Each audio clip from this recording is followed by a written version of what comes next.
All right, everybody, welcome back to the best damn training channel on YouTube. We are at the beginning of week 6 of the Summer of Speed program. What I'm going to be doing this week is starting my intensive plyometrics on my sprint days. So what that means is prior to doing any of my sprinting, I'm going to start off with high intensity, higher-ish volume on depth jumps, using this as similar to a method, if you've ever read the book Shock Method by Dr. Yuri Verkhoshansky. It's that same premise where we do a 4-week intensive period, you take the depth jumps out for a 2-week period, and then you go into a testing phase.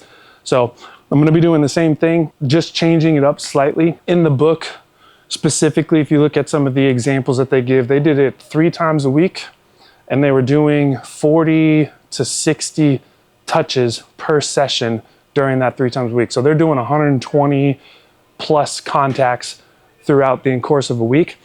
I believe that's a little bit too much volume, and it's not necessary to reach those volumes to see progress with the depth jump. So what I do is I give myself 4 sets of 5 to 10 for quality. And what that means is I'm gonna be doing 5 repetitions, which I know I can do, and maybe the first set I do all 10. Now all 10 of those reps felt good.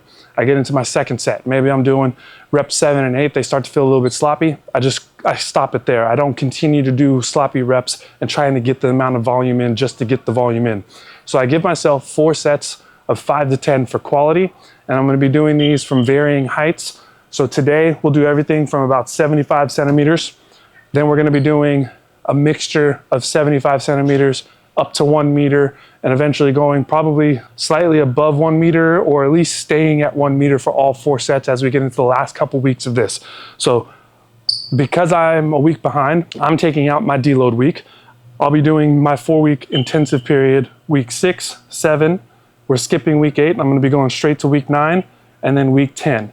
That'll give me a period of time to where at the end of week 12, I'll be able to test. I'll have my 2 weeks off from doing the depth jumps, and we should see noticeable improvements on specifically the 0 to 10 by doing the depth jumps, but then also just overall ability to produce force at a higher rate by doing the depth jumps that we're gonna be doing for the next 4 weeks. So I'm gonna be warming up with some lower box. I'll probably just do 2 to 3 reps, get that feeling of springing off the ground.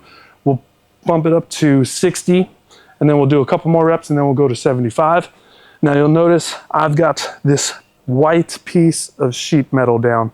And the reason I have this down is because I want this ground contact to be pretty stiff. The track surface here is Mondo, and Mondo has a little bit of a give to it. So I don't want that give to be there. So by placing this metal sheet down, it makes that contact feel a lot more stiff, and I can react off of that a little bit better than having to fight against kind of that cushion and that kind of give as we get down to the bottom. So a couple reps here from 50 centimeters, and I'm using the hurdle just to kind of maintain intensity on these jumps.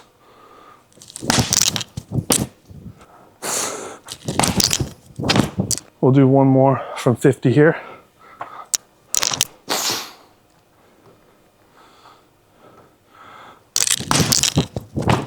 And then we'll go to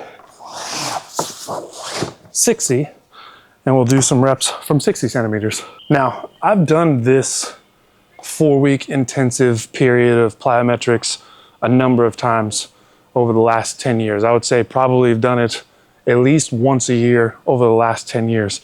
And what I noticed from it specifically is what happens is during that first 2 weeks, I generally see a little bit of a decrease in performance because we're adding in a very potent stimulus. This is a very fatiguing stimulus.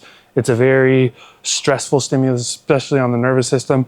So what I generally see is like a week, 10 days, maybe 2-week period where you feel a little bit more sluggish in your ability to produce a lot of force. So during sprints and during jumps and maybe even during some lifting, things start to feel a little bit heavier. Around week 3, the jumping starts to feel significantly better, and performance starts to feel better as well. And then also in week 4, you're feeling like you're just bouncing off of a trampoline.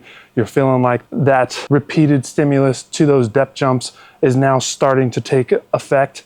And then when you take that 2-week period off, what that 2-week period off of depth jumps is supposed to do is supposed to create that super compensation where now you're recovering and you've adapted to that stimulus to a point to where now your performance is higher than where it had been at a previous standpoint. I've found that it's usually about a 10-day period for me. Somewhere about a week and a half after I do my last set of depth jumps, I start to feel really, really, really good.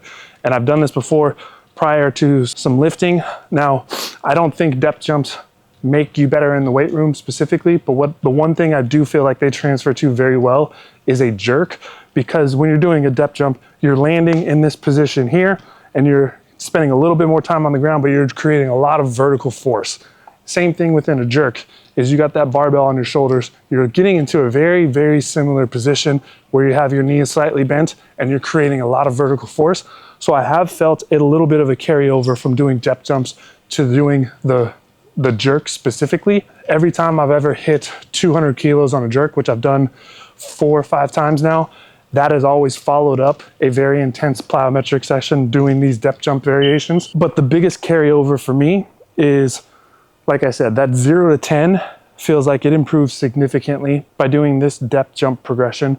And then obviously vertical jump performance, I feel like increases pretty substantially by doing this also. So those are my anecdotal experiences with using a lot of plyometrics, specifically the depth jumps. But we're gonna go 60 centimeters now, do a few reps here. Probably just do 3.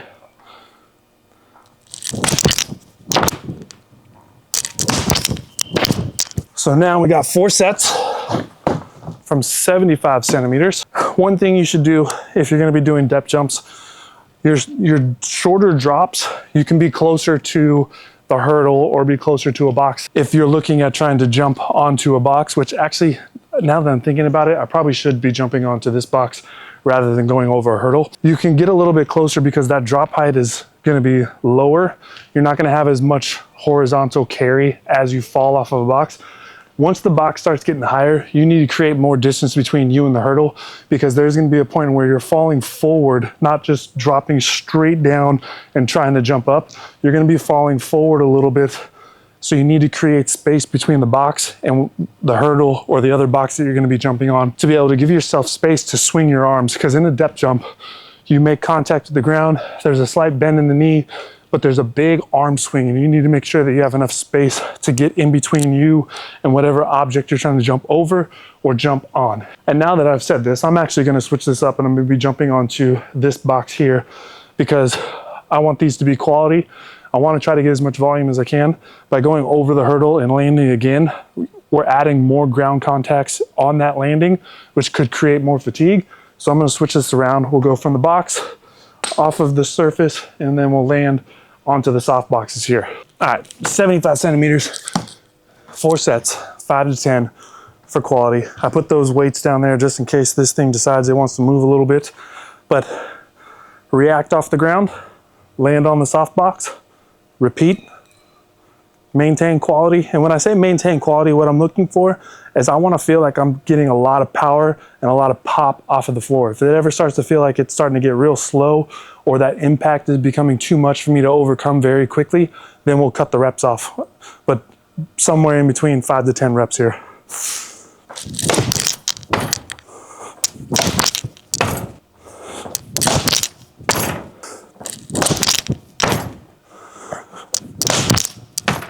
So now we've hit our minimum, and we're gonna just monitor the quality on these, make sure we're staying springy.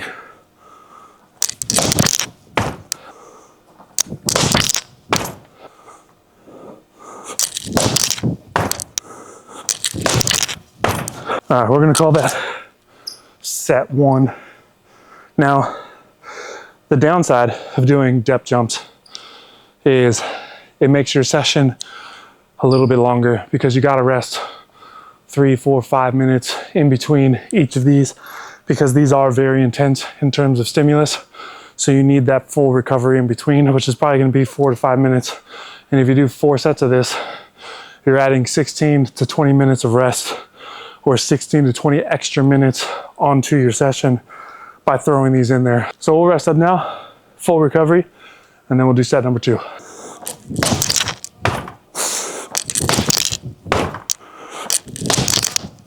All right, now we're gonna do 420s with 10 kilos on the sled. This week, I'm doing straight sets. So normally I've been contrasting these. I'll do 1 or 2 20s with the sled, and then I'll do a rep without the sled. But I'm gonna do straight sets today.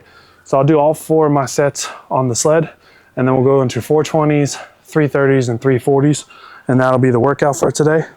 So we'll see how this goes. So I think what I'm gonna do is I'm gonna alternate my start as well. So I'll do a 2-point, a 3-point, alternate back and forth. So do 2 starts from a 2, 2 starts from a 3, and then when I do all my 20s, 30s, and 40s today, those will all be down with a hand on the ground.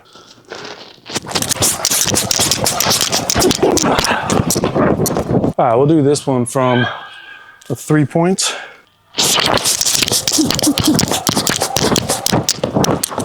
I actually like how that start felt with the hand on the ground, so we're gonna do the next 3 the same way. 2-point just felt sluggish.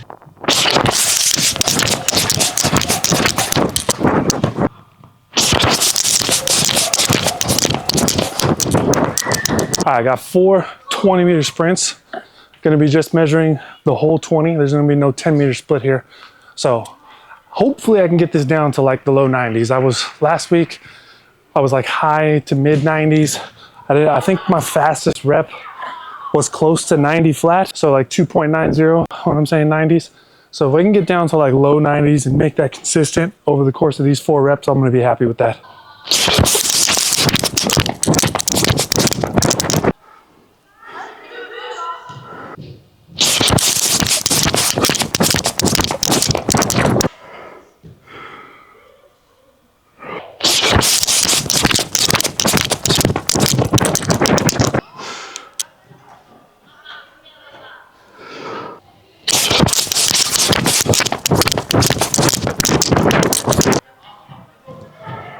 That was fucking fantastic. So my previous best on a 20-meter sprint over the course of this last 6 weeks, so during this first half of this summer of speed, was a 282. Now I just hit a 280 and a 281. So I did 2 reps faster than my fastest rep. And I also hit a 283. So I essentially did 3 reps pretty damn near close to my fastest all-time rep. And then 2 of those reps were below my fastest all-time rep. So I'm completely happy with everything that's going on right now. I love the numbers I'm seeing here. I wish I would have set up the 10-meter cone now so I could see the difference between the 0 to 10 and then the 10 to 20, because I feel like I was hitting some probably 20-mile-an-hour times on that 281 and that 280, but I love it. I'm loving what I see here. So I'm gonna reset the cones now. We're gonna do 3 30s. I'm gonna do 0 to 20, 20 to 30, and then 0 to 30. So I'll get 2 readings on this now as we get into the 30s, and hopefully be able to see some comparable times to those 30s. What I'm seeing here on the 20s, and I'm able to carry that through another 10 meters as we extend this sprint out. I'd have to look back at what my best times were for a 30, but I don't really remember what it is. I want to say it was like low 390s, possibly like a high 380, like a 388, 389, but I'm not 100% sure. I'd have to look back on that, because I've hit 1 flat on a 20 to 30. So let's say I'm hitting a 282 on my all-time best on a 20. If I can hit 1 flat, that would put me at 382.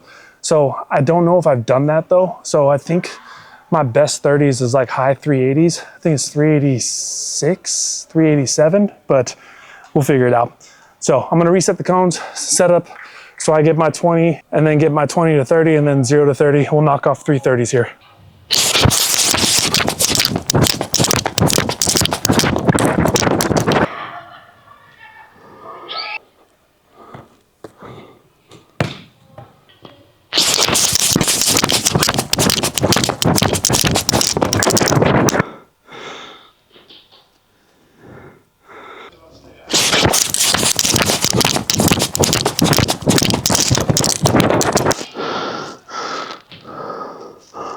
All right, 30s are done, and still hitting really good 20 times. The flies, I was 103 and 104. So I hit 2 387s, 1 386. So overall, I like the 30 times there. I thought I would be closer to 90, but 86, 87 is great. But as you see, my first rep, the 20 was a 284, so still pretty damn close to what I was doing on my 20s prior. The fly, so the 20 to 30 was a 103. Put me at 21.72 miles an hour. Rep number 2, which was my fastest, I hit a 282. So again, tied my previous personal best on a 20 meter, and then hit a 104 on the fly, which put me at 21.51 for miles per hour. And then the last rep, 283. Again, pretty damn fast and pretty standard for what I've been doing today. And then another 104, so 21.51 miles an hour. So overall, the 20s are there. I feel really good in that first 20. Now I'm hoping we can at least maintain that 103, 104 through this 30 to 40. So I'm gonna reset the timing eyes again.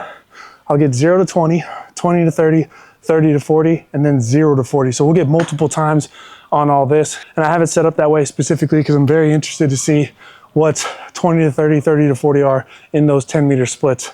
I want to hit 22 plus miles an hour today. So if I can get down to 1 flat on either of those, I think that would be fantastic. I think what I'm also doing, and the reason why I'm seeing like 103, 104 on these 20 to 30s, is that I'm trying to force myself to stay down and keep driving rather than kind of like naturally rising up as I get through there. So I should start rising up around 30 and then be more upright 30 to 40. And then if we're running a 60, be fully upright 40 to 60, or even maybe 30 to 60 on all of this. So try to transition a little bit more smoothly through the 20 to 30, get more upright. That should bring me down to close to 1 flat on this 30 to 40. So we'll have 3 reps total on the 40s, and then that's gonna be it for today's session. So stay with me. Let's see if we can't hit 1 flat, see if we can't get 22 plus miles an hour today in these next 3 reps. All right, I'm an idiot and I just ran a rep, but I forgot to film it. So I ran a 497, 0 to 20 was a 287, and then 20 to 30, 104, 30 to 40, 105. So 21.51 miles an hour was my fastest one there. The 0 to 20 felt bad, which is reflected here on the time, that 287. So I need to clean that up a little bit, and that should bring me back down to like at least 103 on the flies. I want to get a 1 flat or damn near close. I need to get to over 22 miles an hour. So I got 2 more reps to do. Try to get 22 miles an hour today.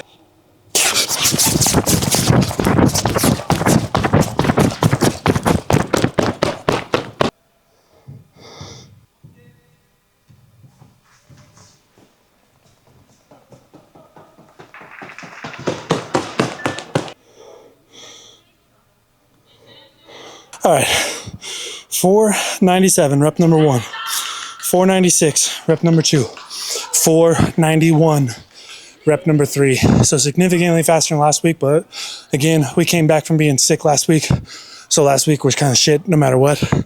But 491 on a 40 meter is a damn good time. I'm really happy with that one. The biggest difference was I was still 104 on my fly, so I'm still hitting 21.5 miles an hour, but I got back down to 282 on that 20. So a significant difference from 286 and 287 from the first 2 reps.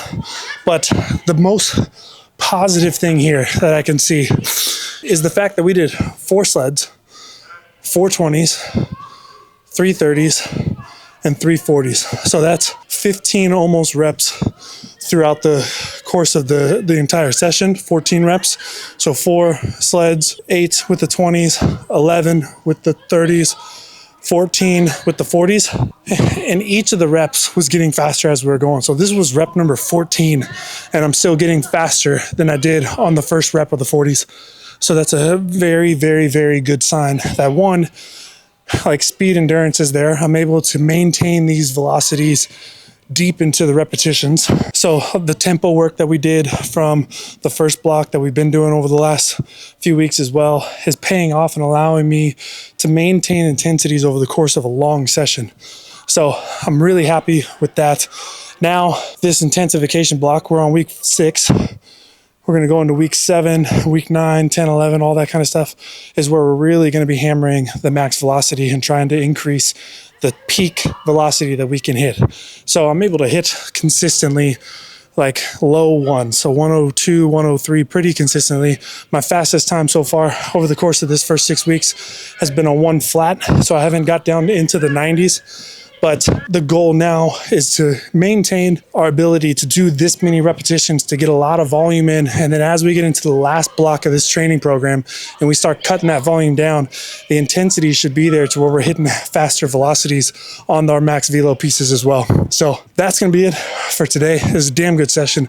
I'm really happy with everything. I feel fast. I feel good. I still feel like there's room to grow as well. So even though I didn't hit 22 miles an hour today, we got Thursday. We'll do some max velocity work. We'll probably hit 22 then, and then we're going to be looking at getting to 23 and 24 miles an hour. So I appreciate y'all for watching. Make sure to like, make sure to subscribe, and I'll catch you on the next one.